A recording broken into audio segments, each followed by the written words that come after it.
Well, I think Manzoor has probably the most personal memory within his own family. Uh, he is from that region. Yes. And he has a personal story of his father, and perhaps he can share that with the audience, with the group here. Well, I'll be happy to share that.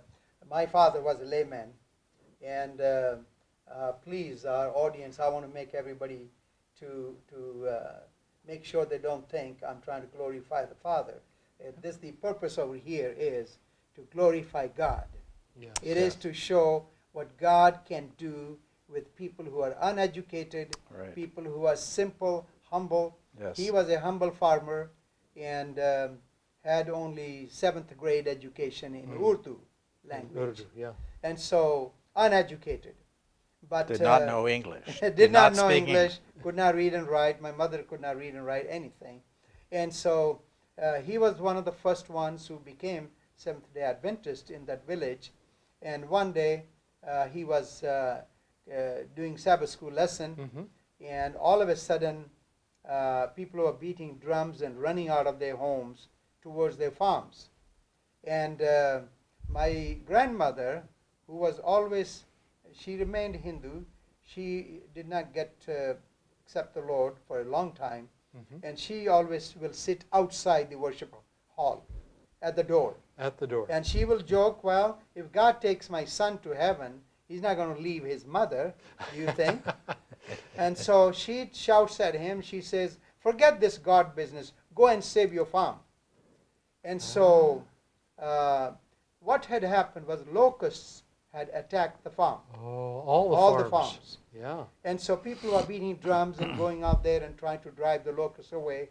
And he said to my grandmother, he said, we worship a great God. If he is truly the God he says he is, let him protect the farm. We are not going anywhere. So we had our full worship. Then he preached. Now he was probably the only one who could read and write in our village. And it might not have been English, but it among was the Christian. Yeah. So he would conduct the song service, he will conduct the mission story, he will teach the lesson, then he will preach. Yeah. And so after the service was over, we went home, we had our lunch, and then we all went to see the farm. And we saw people gathered around, surrounding our farm. They're all standing there and waiting for him to show up. So when he came, they said, now wait a minute, what did you spray that you did not tell us? Yeah. He said, we don't spray, we pray. Yeah. And so our farm was the only farm that was saved from the locusts. I bet that had an impact on your grandmother. It had a tremendous impact on grandmother and the village. And the village. And so God is doing unheard of miracles, unbelievable things. We don't even imagine. And God says, I'm going to do a new thing. Do you not see it? And he says, I will make streams in the desert. So God has this possibility thinking, which we never really tap into. Far beyond what we can imagine. Absolutely. I know Manzoor is a humble man, but I want to, direct or have you talk about your father, who came to the U.S. and his outreach, not speaking English, but actually leading a Bible study group. Tell us about that. Well, I brought him here twice. Okay. And first time I brought him here, he wanted to go back right away.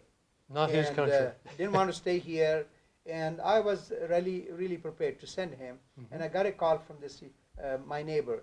She said, you have a brother in India who's a farmer, then you have a sister who lives in Delhi and has 2 kids.